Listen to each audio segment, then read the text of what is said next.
Missed an episode of your favorite podcast? Choose from over a decade of content in our archives, not just the latest episode. All free at GCNlive.com.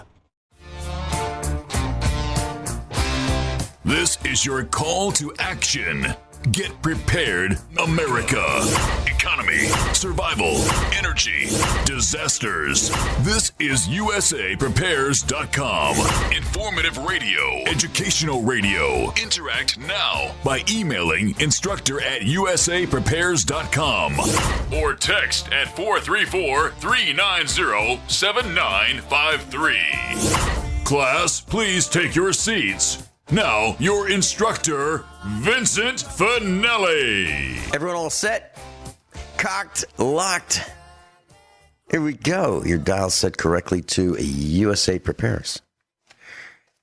Broadcasting 2 hours a day, Monday through Friday, right here on Genesis Communications Network. I don't think we're going to be taking calls today, so no need to pick up that phone to dial. But you certainly can listen. 605-477-3249. 605-477-3249. That's a telephone listen line. Jason's engineering the broadcast in Minnesota. And Joey has taken the time today to join us. Rich Scheben is hard at work today. He's fine. He'll be back with us on next week. Welcome, Joey. Good morning, Vince. Morning, class. So what are Joey, we talking about today, Vince? Can you hear me? Yeah, I can hear you. Well, I wanted to tell you a couple stories. So I was having lunch with our son, and that was yesterday.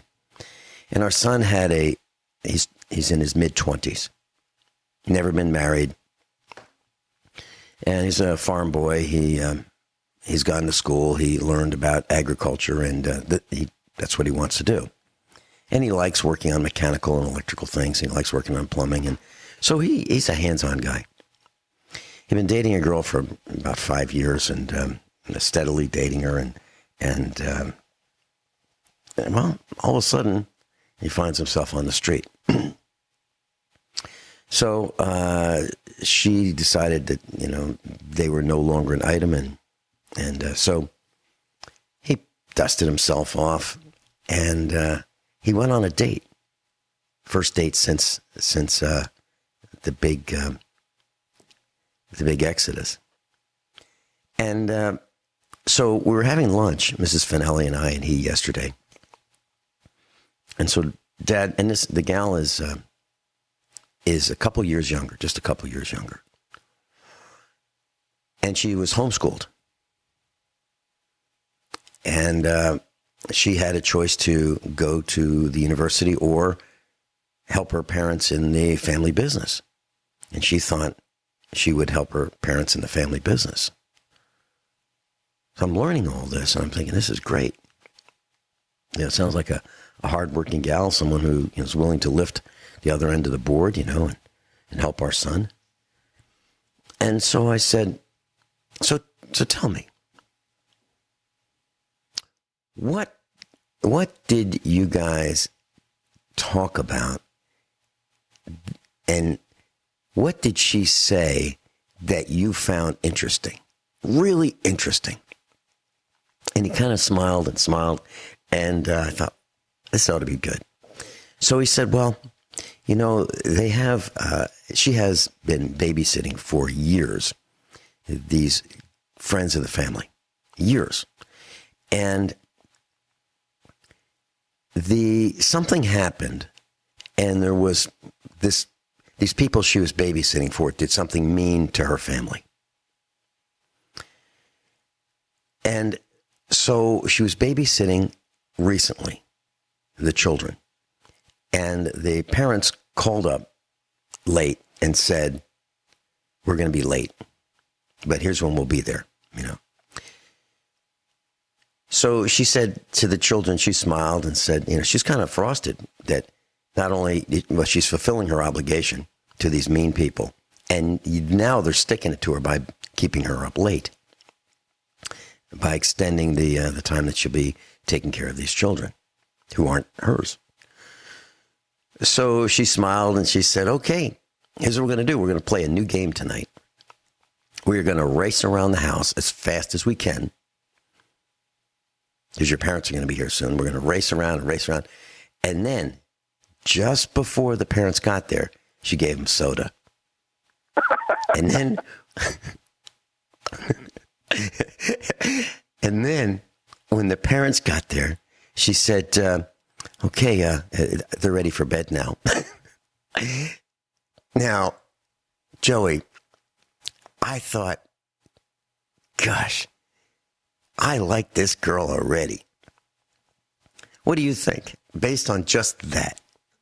Well, and I'm assuming, Vince, they didn't text each other the conversation. They sat there like two normal people that you and I are accustomed to dealing with and talking to, and had a great conversation. It wasn't like they're on their phone, because they didn't know how to speak to each other. No, so that was the first plus, that they actually would speak, and then your story is priceless. I mean, you just got to love it. And it's sad that no other people think that way. Well, and it gets a little better, because our son's former girlfriend had a brother, and he was like 10 years old. And this guy had to be the center of attention. Would whine a lot, cry a lot, come over, hit our son, run up to him, hit and run. I mean, literally hit and run, that kind of stuff. It was just not so pleasant to be around him. So I said to our son, he started kind of laughing. And I said, what's the story? He said, well, I used to, when we would babysit him, I used to keep a can of Mountain Dew in the refrigerator just before we sent him home. Hysterical. So the two of them, our son and his new date, have practiced the same approach with these out of control situations. So I thought that was absolutely hysterical. And he told me, a little bit about the date, and he said that they went out to eat, and the waitress came up to her and said, may I take your drink order? And she said, she thought about it. She said, may I have an iced tea? And she looked at our son as if, is that okay? And he kind of smiled and said, sure. And then when she ordered exactly the same thing he did. I mean, this all sounded pretty good, right? And then they went to, they were going to go play putt-putt golf. There was a lot of people there. And our son said, how do you feel about people? She said, no, how about we don't? So they went to a garden, and they walked through a garden and looked at, horticulture. This is unusual. For today, this is really, really unusual. So I can't wait to meet this gal, because she sounds like she's right up our alley. And I just wanted to make sure that I got your blessing, Joe. Oh, I'm excited for John, that he could find a girl like that in this world. And, the beauty of your story is when the other intellectual he was going out with, when she opens her eyes and realizes what she walked from, what a surprise she's going to get. But maybe she's into that drool running out of somebody's mouth when they're talking to them. I mean, that's what's out there today, a lot of drool-ridden people. Sad. It's very sad. So it looks very promising. So yesterday, I came back from the big city, and I wanted to stop at the junk stores. And, I kind of like going to the junk stores, because they have things that people don't want that are good compared to the junk that's sold brand new today in J.C. Penney or Home Depot or, a lot of places. So there are a lot of things that are available in the junk stores that I like. And for those who are addicted to movies, heck, you can get movies there inexpensively. I'm talking about DVDs. And Some people actually even buy books there, as I do. So I was in line checking out with our son, and I looked at him, and I looked like I was going to get sick. I felt like I was going to get sick.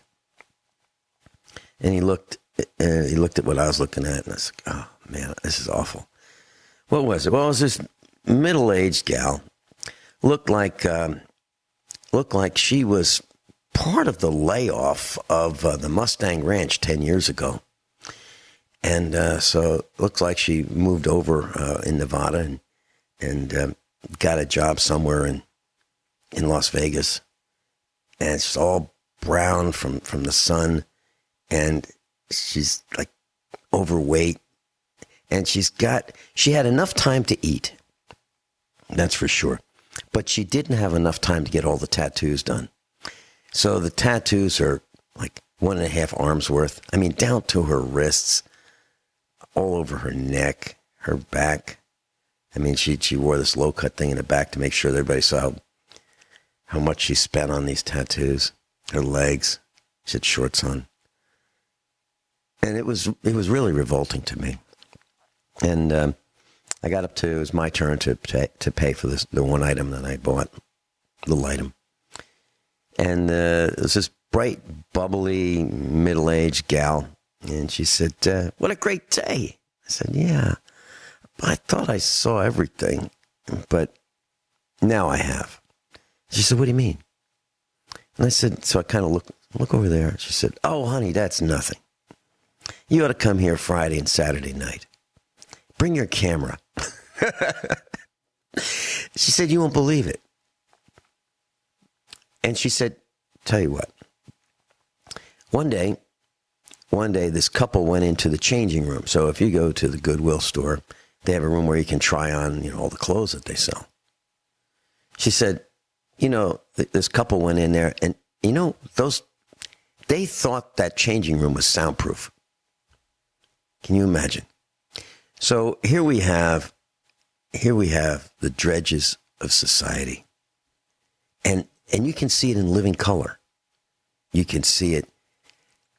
I even saw it in an elevator in Springfield yesterday. 2 gals get out of the car, and one of them has these. We used to call them clam diggers. They're like pants that come up to mid calf. So if you're walking around digging for clams in the ocean, in the beach, in your bare feet, you won't get your pants wet. Well, she had equivalent of those on, but in blue jeans, really tight, and they were cut with slits going across the leg, not up and down, but across the leg. So that, a whole bunch of them. So somebody took some scissors or a stone or a knife, and started the shredding process of these clam digger type blue jeans. And so this overweight gal is leaking out of these cuts in the clam diggers. I don't think people realize how disgusting they look when they masquerade like this. Do you see this in your neck of the woods, Joe? All over, especially at a Walmart. In fact, Walmart is a very, very sad place to go to. I think they have a contest. We'll be right back. We've got some of the brightest people on the planet in our class, and I want to thank a few of them for the nice comments that you've made. So I want to thank Steve Stern, Robbie D., Hiram Beck's Books, Tech TV, James Billington, Brenda Whitman, Truth Serum, InfoWars Censored 1776, and Crazy Coyote. Thank you so much for the kind words that you've posted on the internet about us here at USA Prepares, your faculty. Very, very kind of you. And we appreciate it. We really appreciate it. And, even those who don't necessarily like what we have to say are addicted to what we're saying because they find that they learn so much because we talk about things that, well, frankly, aren't discussed other places. And in that line of thinking, I'd like to mention that Dr. Richard Allen Miller will be with us on Thursday. And we're going to be talking about, we've never talked about forensic assemblies and medicament harmonics, but on Thursday, we plan on going in depth so that you'll learn about the Tholian pretext and other things. So you may want to stay tuned to that. We'll even be talking about triax and LC circuits and specifically since the advent of the tantalum polarity capacitors and the moon landing. So that's Thursday. You may want to check in and see what Rick has to say because he's going to be dispensing a lexicon that is just out of this world. Joe, you mentioned Walmart. Is there something specific that you wanted to say about that? Well, let's think about this girl you were describing, this prize-winning, Okay. I refer to him as an inland-bearing sea mammal. And let's just look at, because she obviously thought she was a real hottie, and she's not even aware of her own appearance, let alone the surround, the economy, the people, the crazy people that everybody sees. So when you start to look at that, how can you expect people to prepare, think about preparing, or even looking into the future when they can't even look in the mirror and see, even they distort what they see in the mirror. You know, and you think about that, and then we use that word integrity, and I'm curious, you know, because you always talk about honor and integrity, and let's look at the word integrity. And what does integrity mean today versus even what it meant a year ago? How has it changed in your mind's eye? And what will that word look like if things collapse, if the food runs scarce? What will change? I mean, integrity is integrity regardless, but, you know, it's funny how things are buffered. And, I mean, your tolerance as well as mine are greatly stressed with the ignorant, stupid, ignorant, stupid people. I mean, there's a lot of great people out there you bump into over a week's time, but there are just plain ignorant, stupid people. You can't even imagine how they could be in a vehicle, let alone drive the vehicle, pay for a vehicle, or do anything. So that must be all public assistance that helps support their lifestyle. But do you have any idea what you would say today, looking today out the window, the word integrity, what it means to you versus what it meant a year or two ago, or even when you grew up, versus what it could look like a year or two from now if people were starving in the street? All right. I've got an answer for you. So to me, integrity means honor, ethics, character, virtue, decency, fairness. That's what it means to me. It means living up to your word. It means doing the right thing. It means being what Boy Scouts were taught to be: kind, brave, reverent, those kinds of things. Nice, polite, endearing. It's changed. It's changed, and it's changed, in my opinion, as a result of what Bill Gates has done, what Facebook, Mark Zuckerberg has done, and what Apple Computer has done with the iPhone. And we've turned into me. The heck with everybody else. It's all about me. And I'm going to give you an example of that. I'm going into a break, but I want to give you an example. Now, this might offend some people because I'm going to talk about a group of people and what has happened. We'll be right back. So Joey's with us, and he asked me a question about integrity, and has it changed over the years? And yeah, it really has. And so I have a couple examples. So there are many times when I need to buy something, and I don't buy it new, I buy it used. So I'll go on the internet, for example, Craigslist or something like that, and I will look for a piece of farm equipment. And I will call the person up, and I'll say, hi, my name is Vincent, and I'm calling about such and such. Is now a good time or not? The person will say, usually, no, it's fine. It's a good time. Okay. Because I don't want to interrupt them. And then I'll say, I read the ad, can you tell me a little bit more about it? Which means I already read. You don't have to tell me what the ad says because I know that. And I don't want to waste their time. And can they tell me anything additional? And then there'll be a little bit of discussion. Now, if I decide I'm interested in it, I will say something like this. Okay, I'm serious about coming out there. And what would be a good time? Will tomorrow work for you? And can it be around? And typically it's usually an hour or two away, each way. And I'll say something like, well, how about 2 o'clock? Will that work for you? Because I'll have to get my truck loaded with the trailer. And they'll say yes or no. And let's say they say yes. I'll say, okay, I will be there.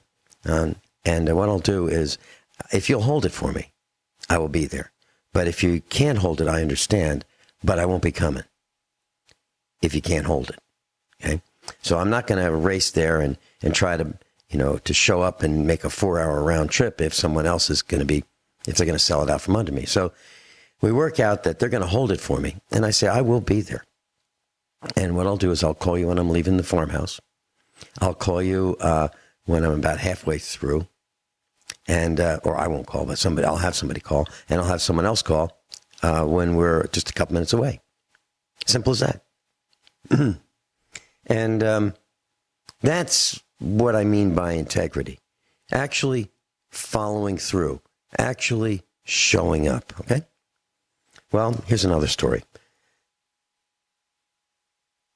So we cut some hay for a neighbor. And as a result of cutting the hay and using our equipment and our fuel and so forth, we get about half of it. Actually, exactly half. And so this group of people who ride around in these black buggies are friends of the people we cut the hay for. And they said that we'd like to buy that hay. Now, the hay was currently selling for, at rotten, lousy hay, $65 a bale last year. And typically more like $80 a bale would be more in line with the current price. $100 would be, what a lot of people were asking.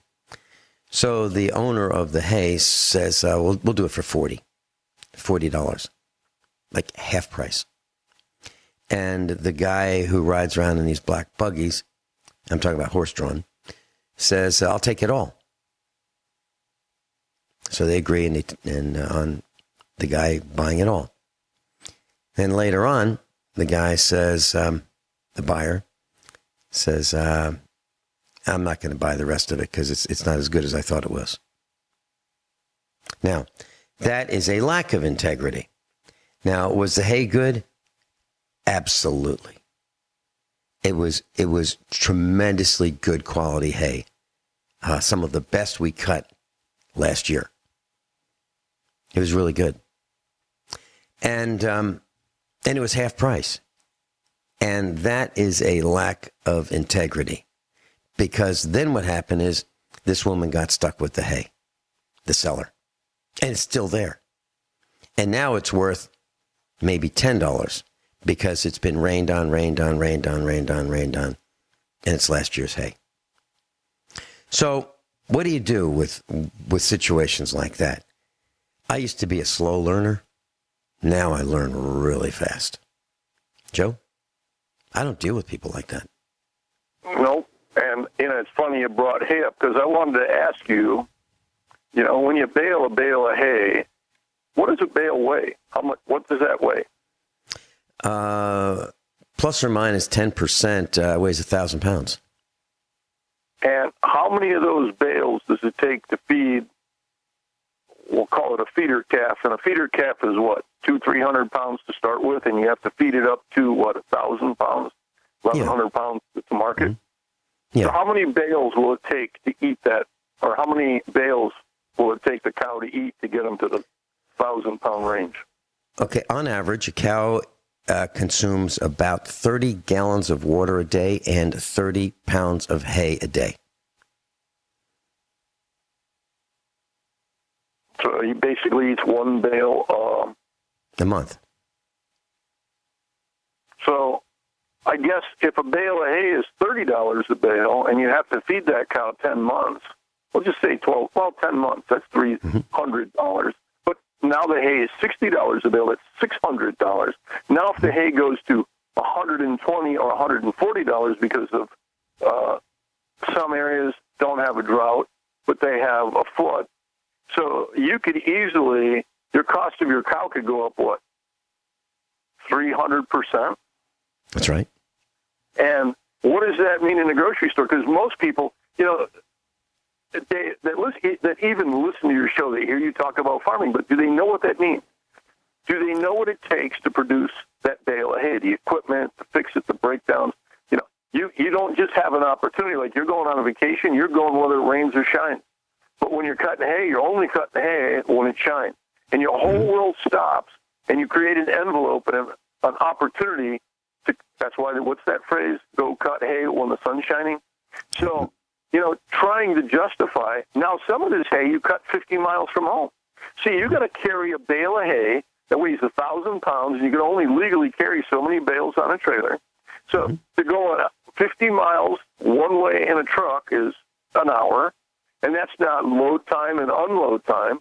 Probably takes at least another hour to load and secure the load, and then another hour to unload it. So right away, you've got 4 hours of time into 12 bales of hay.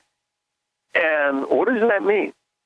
That means you just doubled, unless your wages are free, but your truck still costs the same to operate, whether you work for free or you don't, and it still costs the same amount of money to fix, and fuel, and oil changes, and tires, and the miscellaneous stuff you talk about.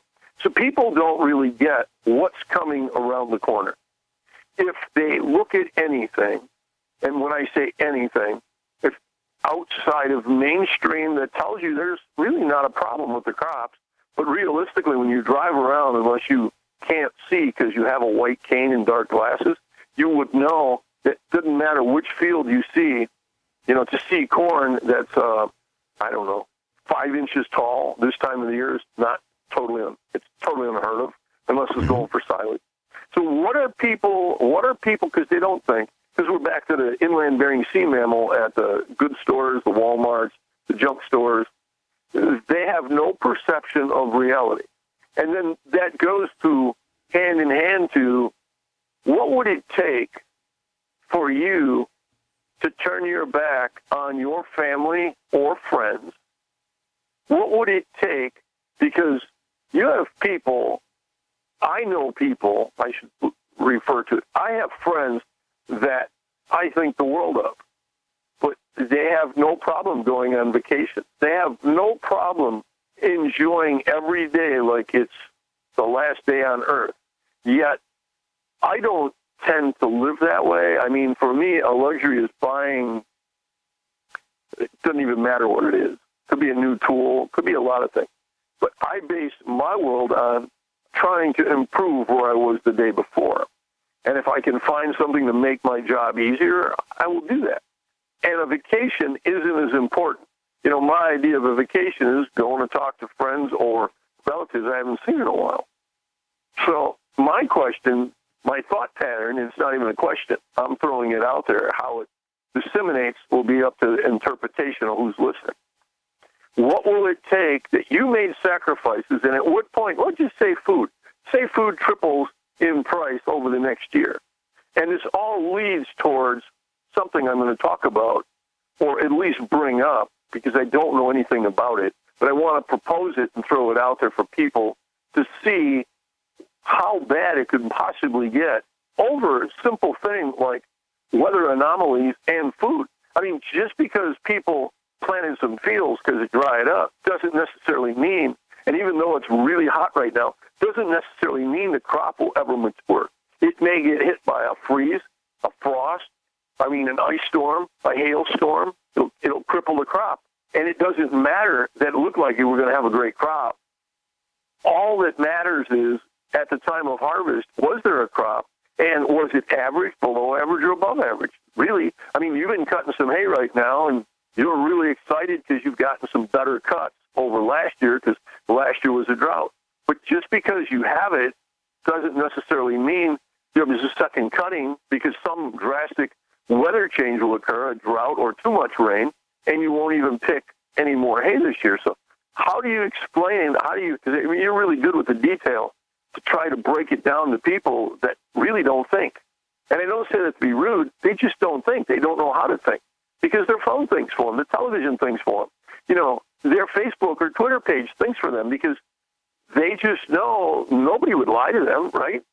So how would you expand on that? You know, I'm looking out the studio window at our orchard. And, over 10 years ago, the family planted an orchard, some peach trees, pear trees, apple trees. We have some fig trees against the house where they're protected. And the peach tree was unbelievable. The pear tree, magnificent. And all of a sudden, we had a frost. And now the most magnificent tree, fruit tree in our orchard, looks like a weeping willow. It was destroyed by just one frost anomaly. One. So, yes, that's what happens. And what is that? 10 years worth of work. Farming is, they say it's either too much rain or not enough rain. That's what farmers say. And that's just the tip of the iceberg. It's also too much cold, too much heat. It's tough. It's tough on the animals. And then you have people who work for the government, like the soil and water conservation people, and they're in every county in the country. Then you have the USDA. They work together with Soil and Water Conservation, USDA. And they have convinced farmers into, let's keep those cows out of those streams. Let's keep the cows out of the ponds. First, they used to encourage you to make ponds. They would pay 90%. The G-men would pay 90% of the cost of digging a pond on your property. Now they want the cows out of the water. They want them fenced out. They want them fenced out of the streams, fenced out of the woods. Now, cows are smart enough to know that when it's hot, the best place to be is in the shade or go for a swim. But the government won't let them do it. I'll tell you why when we come back. Joey's with us in Michigan, and we're talking about integrity, and we're talking about what is happening to the farmer. And so here's the continuation of my answer. So the Soil and Water Conservation District and the U.S. Department of Agriculture have offices in every county in every state of the United States of America. And they have what's called programs. I mentioned this before, and one of the things that they've encouraged people to do in the past was to build ponds. Well, they stopped doing that. But they would say, well, if you want to build a pond, we'll help you figure out where it is, and we'll pay 90%. So $9 out of $10 going into these multi-$1,000 excavation projects, the government will pay for. Where does that come from? Well, it comes from you. You get to overpay through taxes, sales taxes, in your state if you have state sales tax. And that money is taken from you at gunpoint when you buy things, and it's given to farmers. Not all farmers. Only the farmers who are in bed with the government. Only those families who are connected to the employees of the Soil and Water Conservation District and the USDA, because the other farmers don't know about these great deals. So the latest one, it's been going on for at least 15 years now, is they will pay 75% to drill wells on your farm. Because, heck, if you can keep the cows out of the woods, and you can keep the cows out of the streams, and you can keep the cows out of the wetlands, which the government wants you to do, they will pay 3/4 of the cost to drill wells and run pipe underground and put in these expensive cattle watering systems. How much? And fencing, because you have to fence the cows out of the woods. So how much could this cost for a typical farm? I don't know, $30,000 per farm. And those guys came over here. And I said, so what would you do when we first bought this farm? They had this thing so cut up, I couldn't even get a motorcycle or a dirt bike across the farm. It'd be so cut up. So I wouldn't deal with those guys. And by the way, once you do this, you have to maintain whatever you put in for 10 years, and they have a 24/7, 365 contract with you, so they can come look at your farm whenever they want. You got to be crazy to do this. Well, even the animals know it's crazy to do it, because if you look at the farms today, you will see the farms who've done this. You'll see the wells out in the field. You'll see the cattle waters out in the field, and you'll see fencing, and all the cows are standing out in the hot sun, the wet weather, the freezing weather, the snow, the hail. There's no place for them to go because they're fenced into the open fields. So what does all this mean, and how does it relate to Joey's question? What it means is that when you combine that with the weather anomalies, we're having animal die-off. They can't take the heat. They can't take the cold. They can't get in the shade. They can't get out of the wind because they've been fenced out from all their natural environment. So what's happening is farmers, with the cost of the inputs going up, as Joey mentioned, 3x, they're throwing in the towel. They're giving up. And the millennials have no intention, for the most part, of becoming farmers. Why? Because way harder than pushing buttons. It's way harder. So most millennials, the vast majority, the overwhelming majority, almost all millennials have no interest in becoming a farmer. So guys like me in our late 60s, we're not going to be around forever. So you guys like hamburgers? You like steaks? Good luck. Because who's going to do it? Who is going to do it? Well, let me ask you this. Yeah. Those people that come out, those intellectual people from government agencies that are supervising and giving all this knowledge, I'm pretty sure they're textbook geniuses. I'm pretty sure 95% of them have never been on a farm, grew up on a farm, have any idea actually how a farm works. Is that fair? Well, some do, but I gave a practical test to one of them. I pulled out some grass in my hand, and I said, "What kind of grass is this?" Well, I don't know. I don't know. Well, So here's a guy, and now these guys teach about grass. They even have schools. You can go to, and you can pay, I don't know, maybe it's $100 now for a class on grasses and what grasses to grow and how it works. And you would think that from the university, there are plenty of people in agriculture that can talk about grasses and cover crops and soil conditions and pH and fertility and the weather and what grows best in their neck of the woods because they live there. And it's really hard to nail these guys down to specifics. So, for example, if you said, come on out, I want you to look at this field. You've lived here for a long time. Tell me what kind of grass I should grow. It'd be real tough for them to do that. And they'd probably tell you it's not what they do. So I'm not sure what they do, except occupy time, space, and cost money. Yeah. Yeah. Yeah, we'll be back after top of the hour news and commercial announcements. I want to mention something about some new vehicles and why you should never buy one. You will be trapped if you buy a new vehicle. And I'm not kidding. Joey and I'll be right back. Everyone all set, cocked, locked. Hour number 2 of USA Prepares. Joey's with us, and we'll take a few minutes and talk about why you should never buy a new car. Well, I have been working with our son underneath a 15-year-old Mercedes.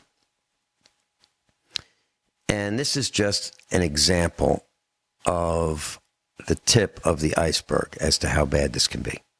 This is 15-year-old technology. This particular Mercedes has air suspension. And what that means is in the rear corners of the suspension system, instead of having a coil spring, which Mercedes used to have, coil springs in the front, coil springs in the rear, they have in the rear airbags. And these are bags, reinforced rubber bags that are pressurized with a compressor that's told when to pressurize and to what level of pressure by sensors. And the sensors look at the attitude of the car, whether it needs to go up in the back or down in the back, or which corner needs to go up or down with respect to the rest of the car. Ride height. And what happens is the salt in the air gets into the hoses and fittings and valving, and little pieces of grit wear on these air suspension bags, and they fail. And when they fail, they make the compressor work really hard, and then it fails, and you're looking at a couple $1,000s in repairs. But that's not the bad part. The bad part is when it fails, it's usually after it sits for a while. So you go to visit your relatives, and they're 2 states away or 3 states away. You get there, you shut off the car in their driveway, and you find out that the back of the car is now on the driveway because the air suspension has a leak. And you can't just drive it. You usually have to tow it on a flatbed when that happens. Well, that's not the only thing that's happened. While they were working on making these cars so smooth so that your butts don't get banged around, because you might have silicone implants in your butt and you don't want to break them, they've removed the dipsticks from the engine oil and the transmission in many vehicles. So you go under the hood and you say, we're going to be going on a 2-state drive. Let's check the oil. Well, on some vehicles you can't, like Mercedes. You cannot check the oil with a dipstick. Now, what I like to do, and I'll bet you Joey does the same thing. I'll bet when you go on a drive that's going to be longer than around the block, you raise the hood, check the dipstick, and see what the oil level is. And if it's a half a quart low and you're going on a short trip, no big deal. But if you're going on a long trip or you're pulling a trailer with your truck, you want to top that oil off so that you have the maximum amount of oil to cool the engine to the maximum extent so that you don't overheat and cause additional wear. Is that right, Joey? That's always, every time. Good idea. Yeah. All right. So, with these new cars, which ones have this air-type suspension? Well, Rolls-Royce, Lexus. Lexus is pretty common. That's a Toyota. Mercedes, Jeep. Ram, that's the new name for the Dodge truck. Cadillac, Porsche, Land Rover, Audi, Subaru, Volkswagen, Lincoln, Ford, Tesla, and there are others. So why is this? Oh, it's because people want it soft. We're lazy, and it, coil springs are kind of bumpy, I guess. All right. Well, to make matters worse, there are vehicles with adaptive suspension. Now, adaptive suspension is, a continuously changing suspension system for your car or truck that actively changes the configuration to reduce the impact of potholes and bumpy roads and other irregularities in the road surface. So you get a nice, smooth ride. Now, the vehicle's taking a pounding, and you wouldn't know that so much because of the computer-controlled active suspension. So you're driving along thinking everything's good because you don't know, because the suspension system is absorbing all of these impacts. So you're likely to drive faster than you normally would if you knew what was going on. But you don't, because the suspension is removing that sensation from you. So what vehicles have this? Well, Acura, Audi, BMW, Buick, Cadillac, Dodge, Ford, GMC, Jeep, Land Rover, Mercedes-Benz, Porsche, Toyota, Volkswagen, and Volvo. Now, we still have a few Asian vehicles that I didn't mention, like Kia and Hyundai and Honda. but I guess they won't want to be left out. So the whole point of what I said is we have painted ourselves into a corner. We have allowed these automobile manufacturers to cater to our every whim, and all of us are paying for it. Whether you want it or not, you are paying for what the weak, the lazy, and the people with stupid money are using their money on. Stupid money is they aren't smart enough to spend their money carefully. And they're not buying a vehicle, they are paying for payments. And all of this is costing us a fortune. And we can't fix this stuff. Because if you had a vehicle that needed a $2,000 shock absorber repair, would you do it? Well, and that's just parts. That's not even the labor. But think about this. Everything you said, does everybody want luxuries? I don't believe that. But the garbage company, the cesspool, is being mandated by a greater power, we'll put it. And they're enforcing this built-in obsolescence. So when the vehicle becomes useless, it's useless. I mean, it's not just, we'll go over here and, take something.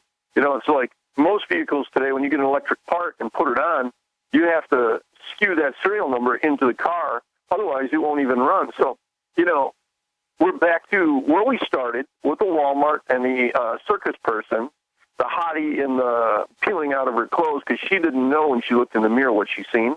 So anybody buying these cars, I don't have that problem, Vince. I'm a very simple person. I don't buy all that fancy stuff. I mean, my idea of a new truck was a 2000 with no rust. My idea of a new truck actually is a 208 that I'm still working on. Those are my luxury items. And I try to put myself around people that are different. They think like you or like I. I just met a guy the other day. He's telling me about gearbox and why he takes and puts an antique motor in a newer vehicle. Because he doesn't want that problem. He wants one wire, just one, not a computer gangly that, he don't want that. I don't want that. You don't want that. But all these people, let them get what they want. You're trying to fix something that these people don't even know is a problem. You bring it to their attention. I know how many bales of hay it takes to feed a cow, but I know a lot of your listeners don't. And part of the reason I wanted you to break it down in their head, I wanted them to see if these bales that weigh 1,000 pounds, you can't even move them without a vehicle, a tractor, a loader. You can't. You roll them out of a pickup truck, and where they land is where they stay. So they just take it for granted. Oh, look, I'm getting moo. Moo's in the store, whether it's milk, cheese. They don't have a clue, not a remote clue.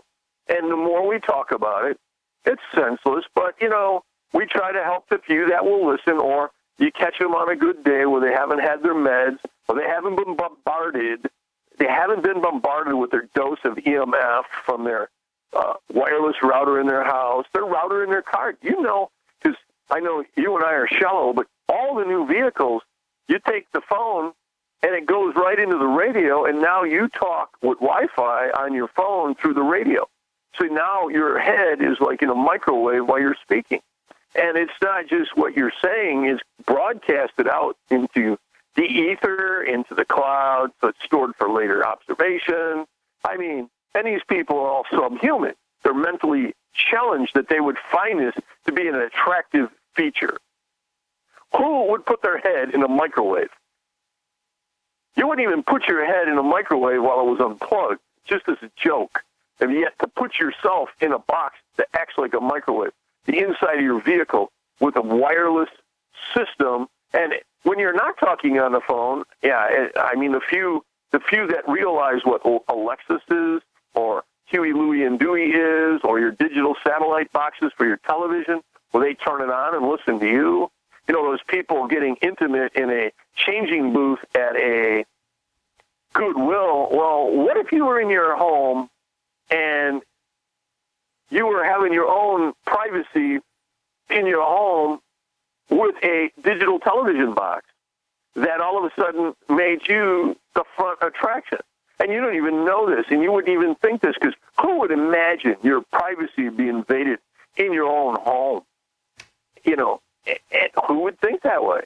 Who would even think it's possible? And then when you bring it, oh, they wouldn't do that. They wouldn't do that. Well, everybody's about to see what color the tea is, because they're all going to get some.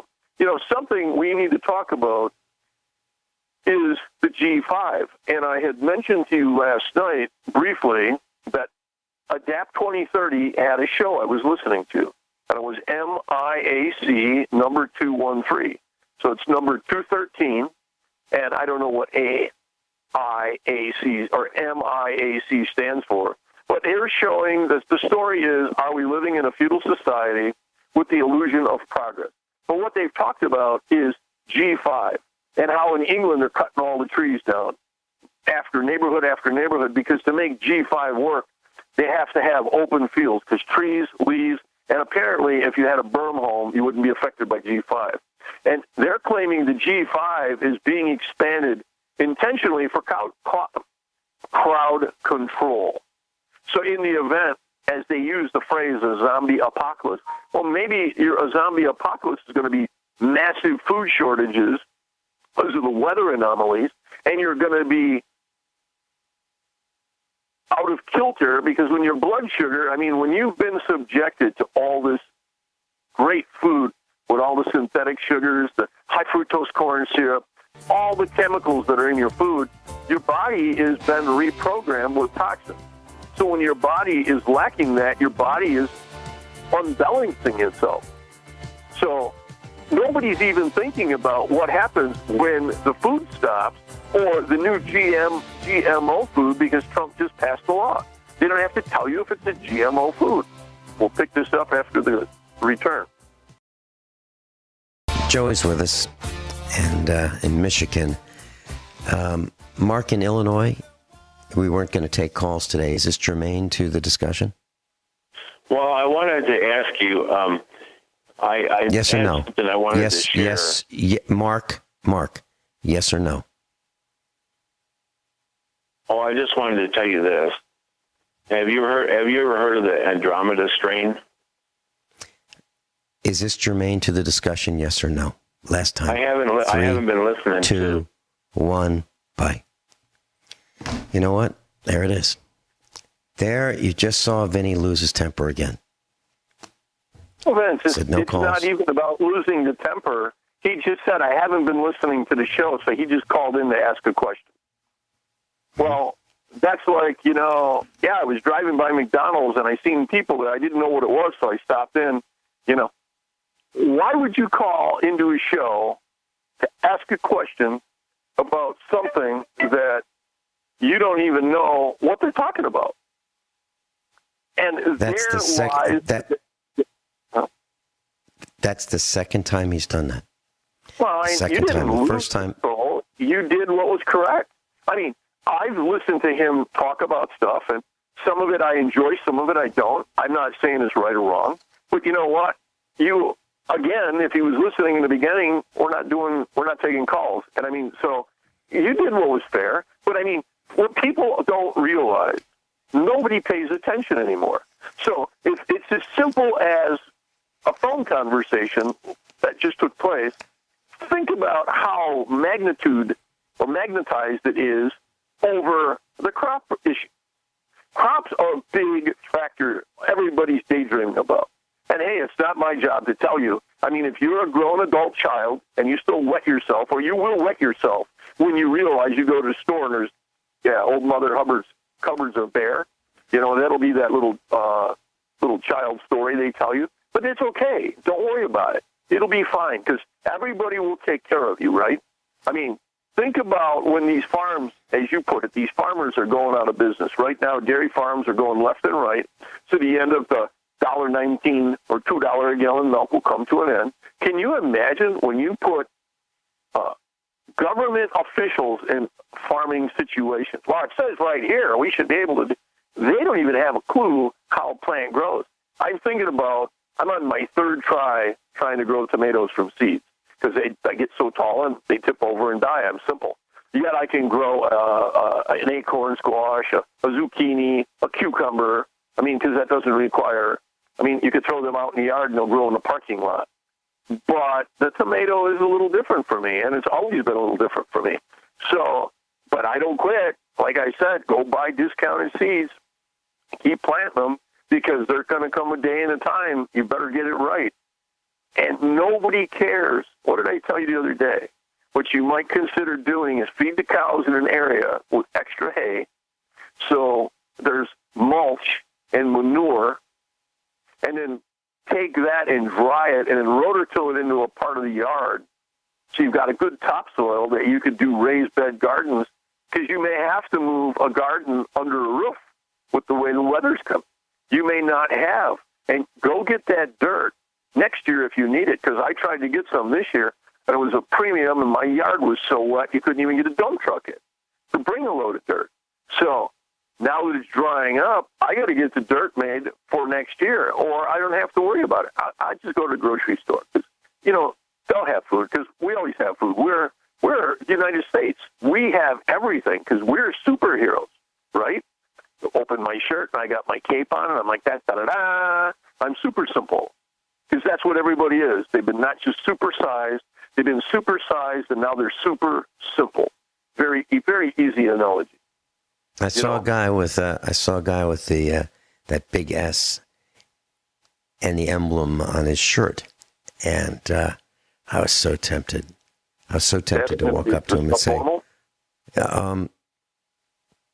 what does that mean? What does that big S mean? And I'm sure he would have told me it's Superman. And I got to tell you, this guy was not Superman. You know, when you were talking about GMO and you're talking about us not knowing, so there are products that you'll be buying that are hidden from us. And in terms of GMO products, what are they? Here we go. Corn flour, corn mesa, cornmeal, corn oil, corn sugar, corn syrup, corn starch, food starch, modified food starch, dextrin, hydrogenated starch, modified starch, and the list goes on. We'll be right back. You know, when I say the attack is 360 degrees around us, they're hiding GMO ingredients from us. Joey started the conversation, so here are a few more. Maltodextrin, dextrose, malt syrup, malt extract, hydrolyzed vegetable protein, baking powder, caramel color, sugar unless it's specified as cane sugar, NutraSweet, aspartame, invert sugar, confectioner sugar, equal fructose, glucose, condensed milk. Huh. Milk powder, glycerin, glycerol, diglyceride, tofu, soy flour, soy isolate, soy milk, soy oil, soy sauce, soy protein isolate, protein isolate, lecithin, whey, xanthan gum, canola oil, rapeseed oil, canola oil is rapeseed oil, cottonseed oil, vegetable fat, citric acid, lactic acid, sorbitol, cellulose, vitamin B12, vitamin E, glycerin, cysteine, lysine, just a few.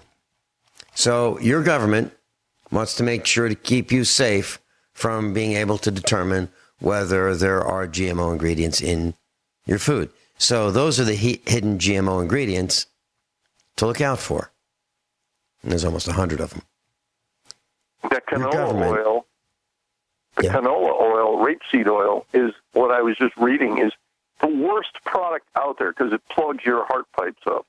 It is designed not for your benefit, and most of that crap is when deep fried. When you go to a restaurant, anything deep fried, which is a vegetable oil. So what is vegetable? Soy, corn, any kind of oil they put in there. And if you use peanut oil, because peanut oil is healthy, then they plant peanuts. Well, they grew cotton last year. Cotton being mostly GMO'd now, they put the most chemical toxins into the soil when they grow cotton. So then they plant peanuts the next year, and a peanut is a scavenger, So all its tentacle goes out to feed, and it pulls all the toxin into the little nut. Then they take the nut and they make a product called peanut butter that every child gets to take to lunch. When they put jam or jelly on the peanut butter, it is laced with high fructose corn syrup. So you've got a beautiful situation, and it's easy to tell people whatever you want to tell them because they don't even know what you're saying. You know, I do have a question, though. I've heard it now 3 times. So they're picking on Trump because he made a statement that if you don't like it here, go back to where you came from. And they've already changed it 3 times. That's how they said it.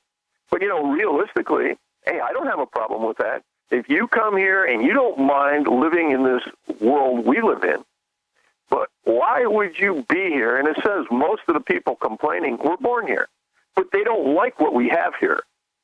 Well, why not go to where they like what they have? If you like a form of socialism or give all kinds of free gifts, go to that country and promote it. But if you like a country like you and I, we grew up in a different time. We're a little more simple.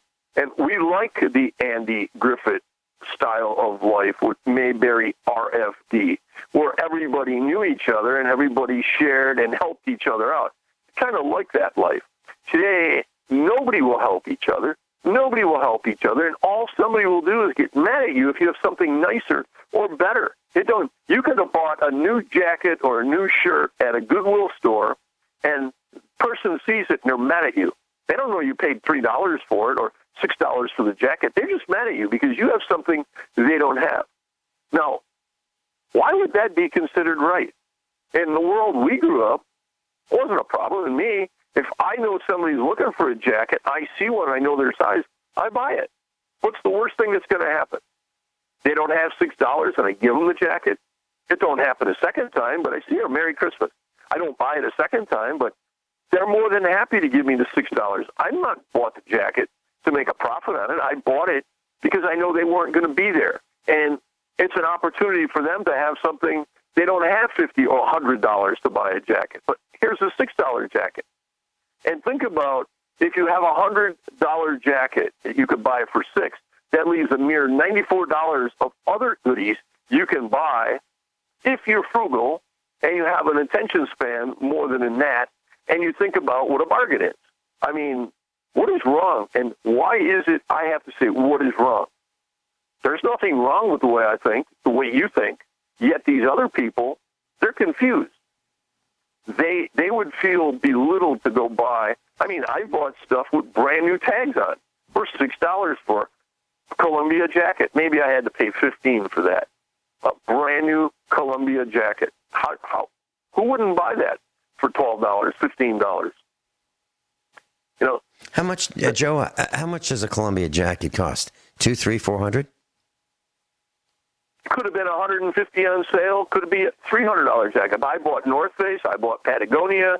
I bought, you name it, I bought it. I bought those Columbia coats where there are 3 shells. There's a shell, there's an insert, and there's another insert.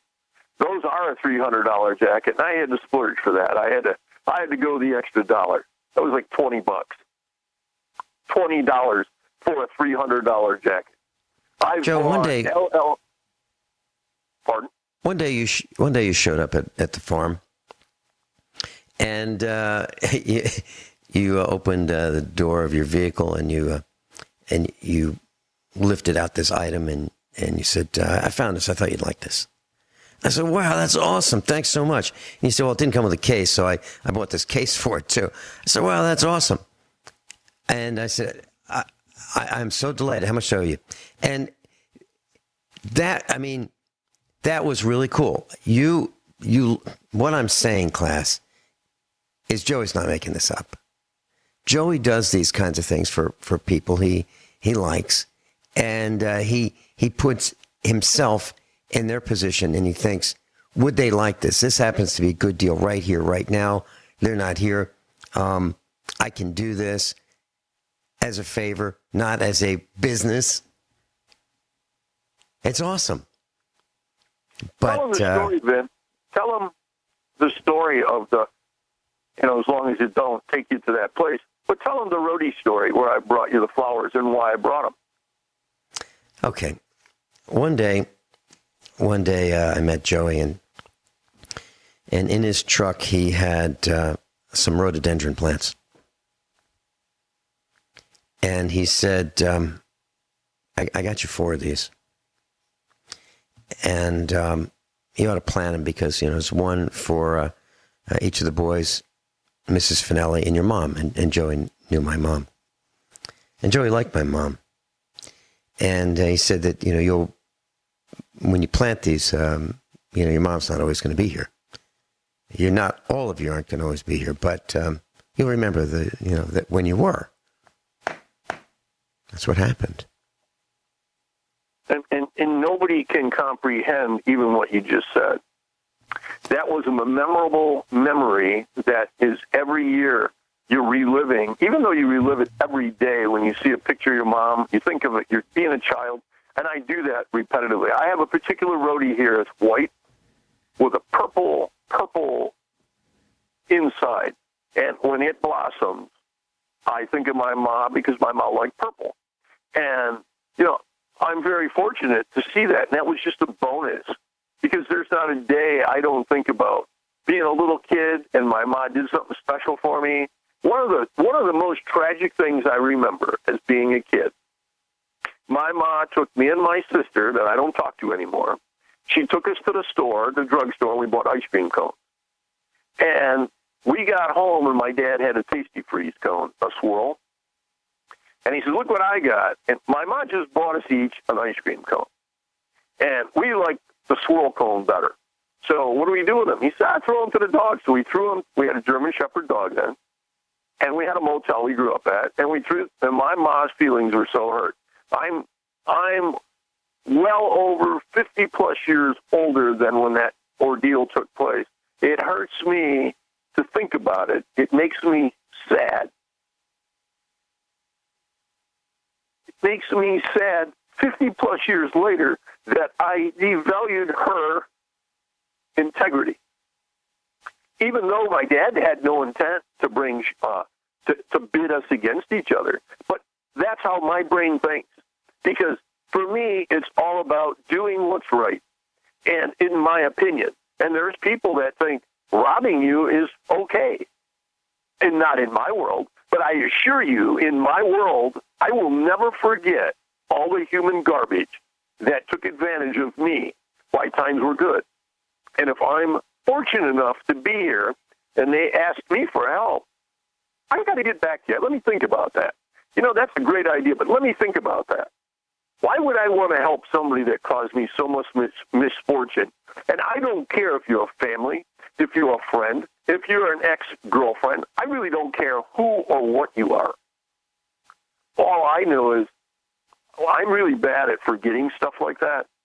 And it's not because I want to be a vindictive person. It's the last thing in my mind because I don't think about it. I thought about the ice cream cone. It made me emotional, just like the time you told me about the roadies. The same thing. And you know what? That's who we are. That's why you and I congregate together. That's why when you ask me to come on the show, I take time out of what I had planned, and it's going to be 85 degrees, the coolest day here, and I see now later in the week is a mere 97 with high humidity. That'll be a real treat for Friday. But whatever, it's okay, and you know what? When the story's over, it's over. But right now, people don't even know there's a story that's about to end. They think this is an ever-ending story that's going to go on and on and on. And it's not. And it's not. Someday, USA Prepares will not be. We will no longer be on the air. And I don't know what's going to cause that. It could be me just saying, you know what?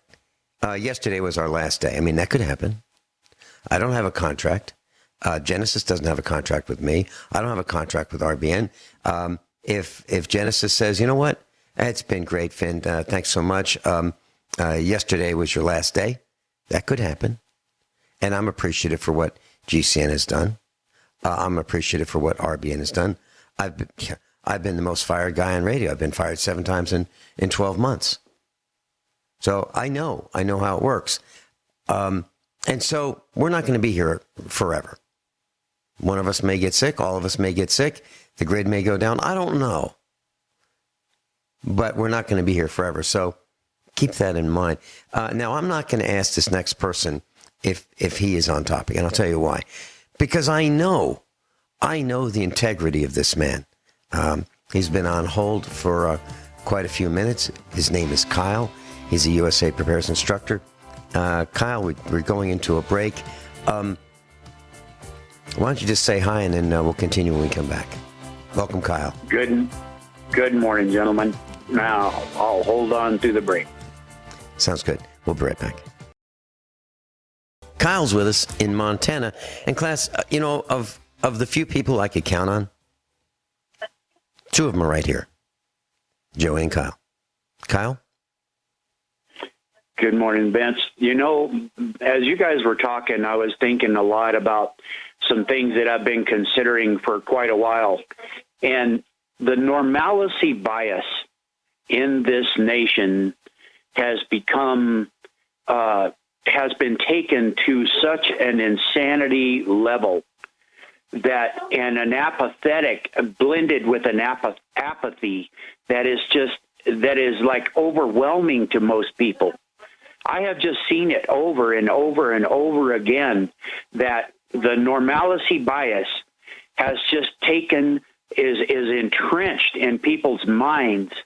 And along with that, they have changed normal to so stupid and it borders on insane.